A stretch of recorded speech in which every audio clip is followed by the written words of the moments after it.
Welcome everyone. This is part 4 that's examining the natural dynamics that have driven changes in Arctic ice and Arctic temperatures.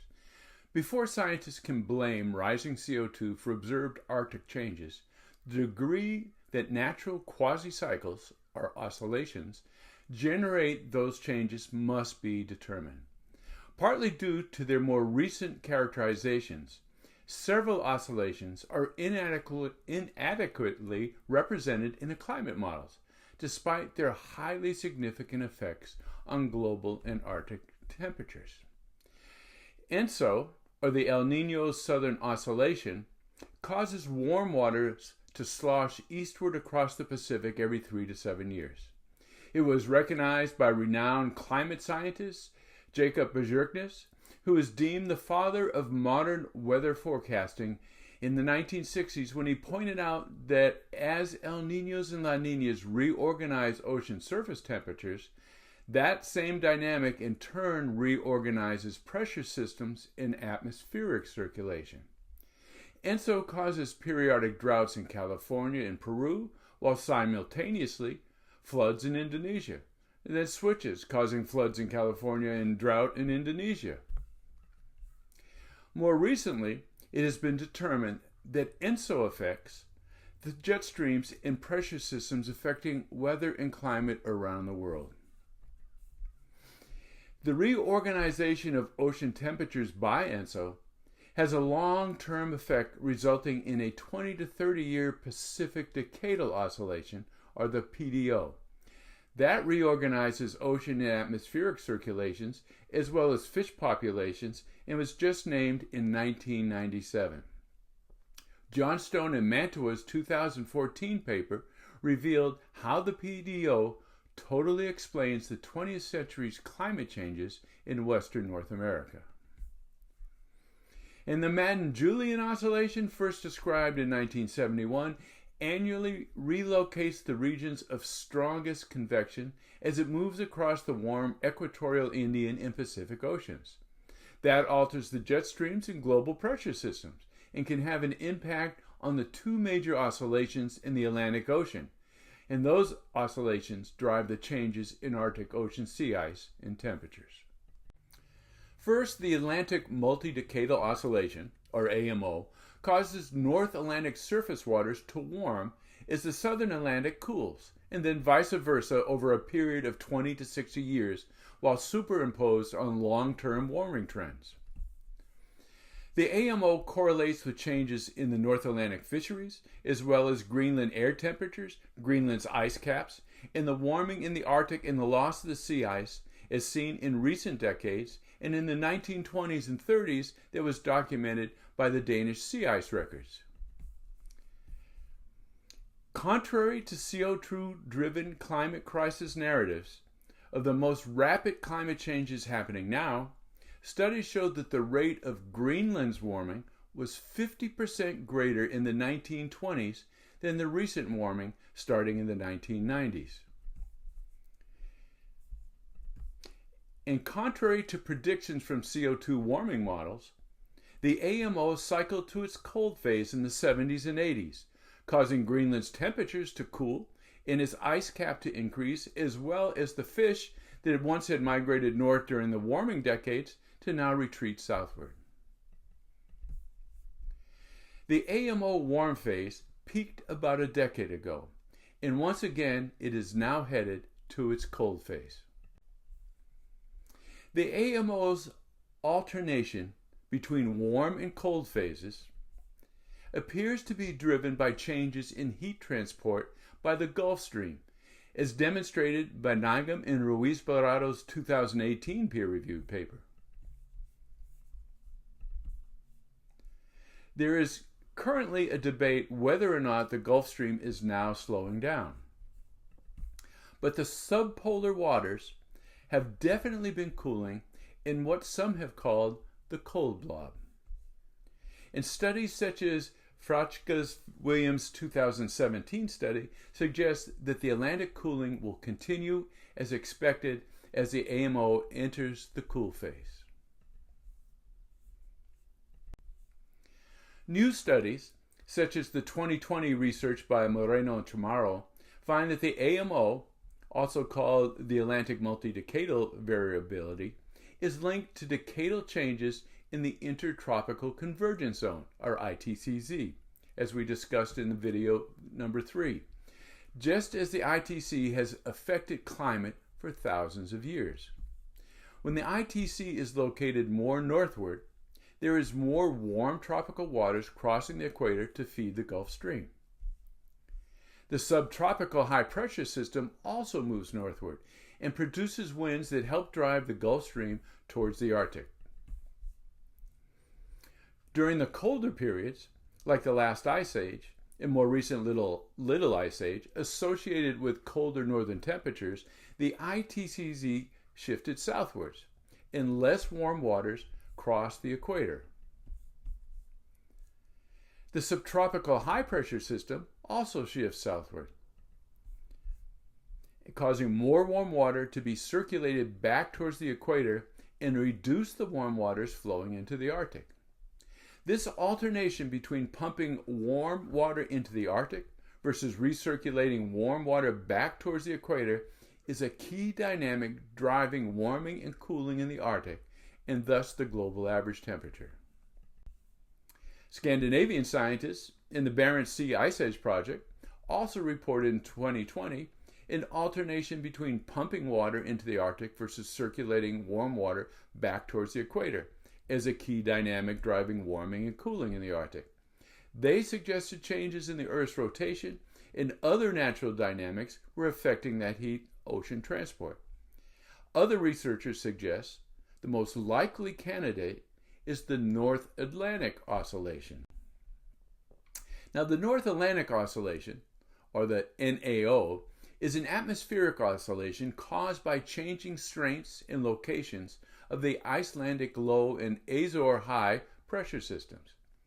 And they alter the strength and direction of the warm winds and the resulting flows of warm water into the Arctic. The phases of the NAO vary over periods of just days and weeks. However, its annual average also alternates over periods of decades. From the 1970s through the 2000s, the NAO was on average in a more positive phase.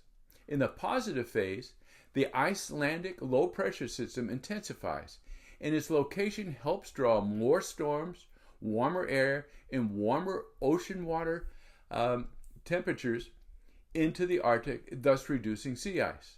This lengthy positive phase aligned with and thus seemingly supported catastrophic beliefs that rising CO2 was melting the Arctic.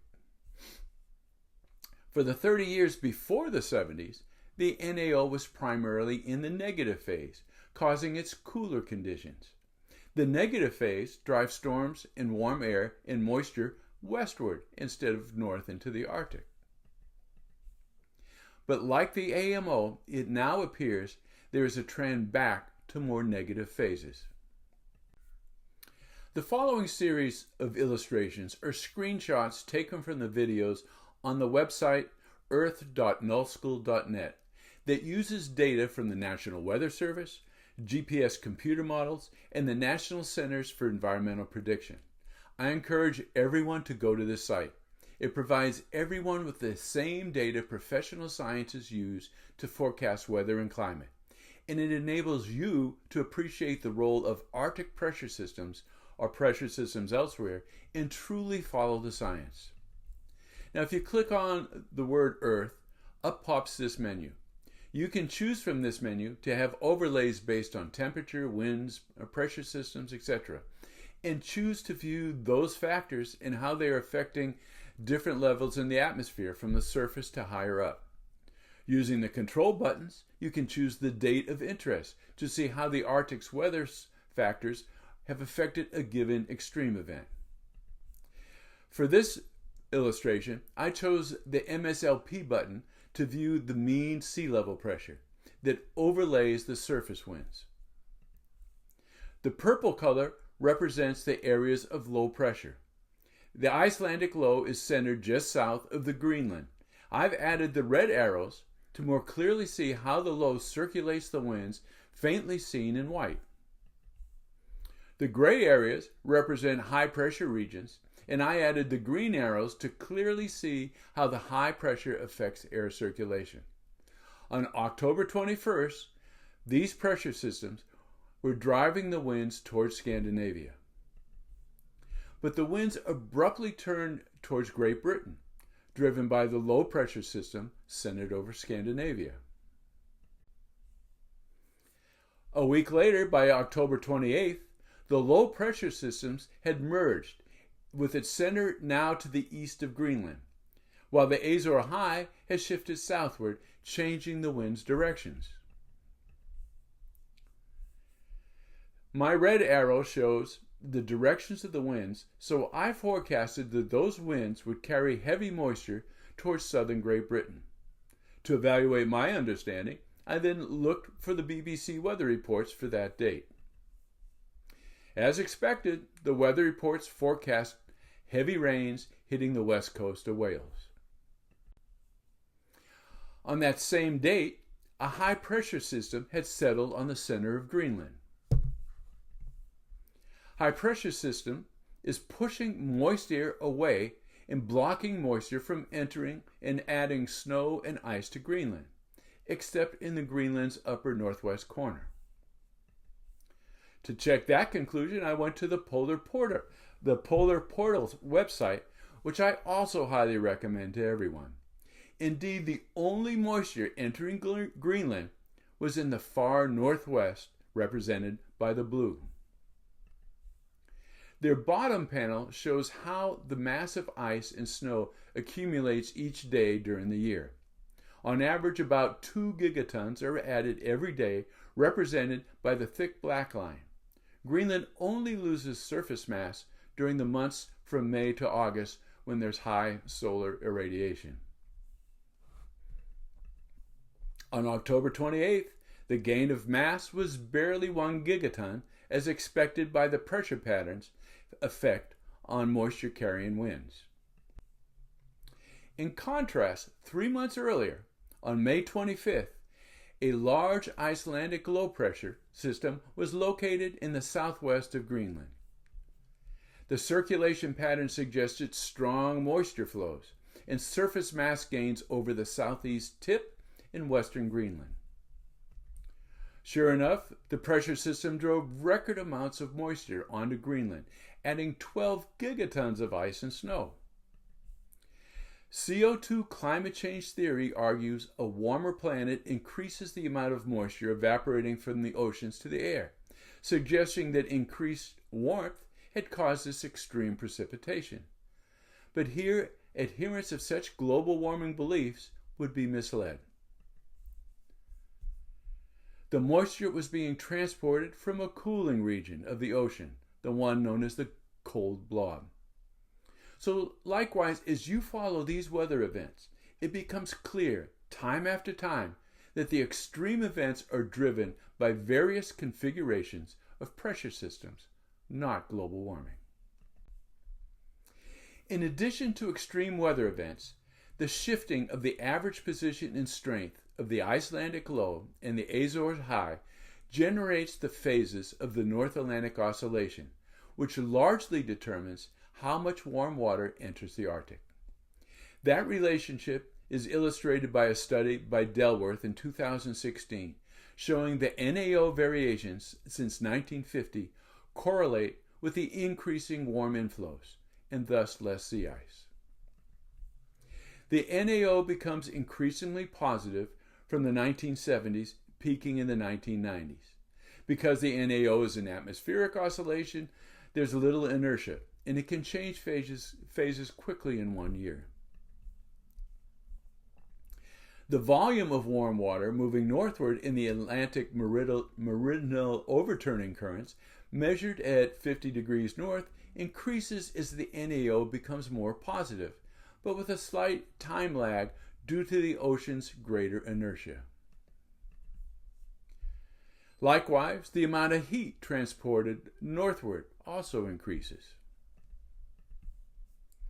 And lastly, the amount of heat entering the Barents Sea to melt more sea ice likewise had increased, but with much less heat because it ventilated and lost to warm the air as it moved to 50 degrees north and into the Barents Sea at 70 degrees north. This correlation has also been documented in several other peer-reviewed studies. And all measures show that since the late 1990s, less warm water intrudes the Arctic, as the North Atlantic Oscillation and the Atlantic Multidecadal Oscillation appear to be both trending towards their negative phases, and at least in part explains the growing cold blob. The declining trend in intruding waters also explains the stable sea ice since 2007. From the 1980s to the first decade of the 2000s, the warm water and air intrusions into the Barents Sea correlates with the rapid decline in Arctic sea ice. But the leveling off of summer sea ice extent since 2007 correlates with the reduced warm water intrusions. And in contrast to doomsday climate crisis narratives, the current levels of reduced sea ice extent greatly benefits the entire Arctic food web. Less ice allows more photosynthesis, providing more food right up the food chain for fish, seals, and polar bears. And undeniably, polar bear populations have greatly increased. Misled by positive North Atlantic Oscillation phases, Al Gore jumped on the crisis meme bandwagon to position himself as the politician that could best save the world from the approaching warming crisis. In 2009, he told the world that during the summer months, the Arctic would be completely ice-free in 5 to 7 years. But that prediction failed. But to be fair, he was a victim of the beliefs of alarmist researchers who also promoted the idea of a climate crisis. In 2010, prominent alarmists, climate researchers like Ken Caldera and Michael Mann wrote to the Secretary of the Interior, Ken Salazar, urging him to declare the polar bear endangered from global warming. The letter stated climate change imperils the polar bear and warned that under current greenhouse gas emission trends, Arctic summer sea ice would disappear by the 2030s or before.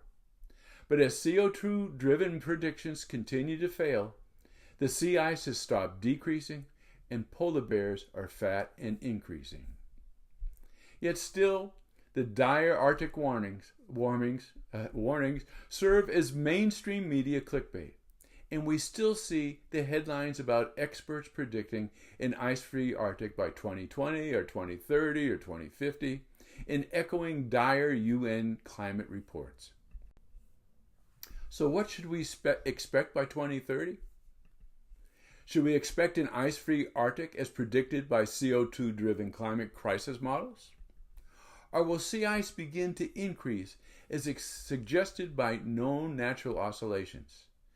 Based on the science of natural oscillations, I've already placed my bets with a few fellow scientists that Arctic sea ice should start increasing by 2030. Up next, why the Department of Defense's recent climate analysis jeopardizes our safety. And until then, please embrace renowned scientist Thomas Huxley's advice: skepticism is the highest of duties, and blind faith the one unpardonable sin. And if you appreciate the science clearly presented here, science rarely presented by mainstream media, then please give it a like, share, or copy the URL of the video and send it to friends via email. Subscribe to my channel and see all the videos, or read my book, Landscapes and Cycles, An Environmentalist Journey to Climate Skepticism. Thank you.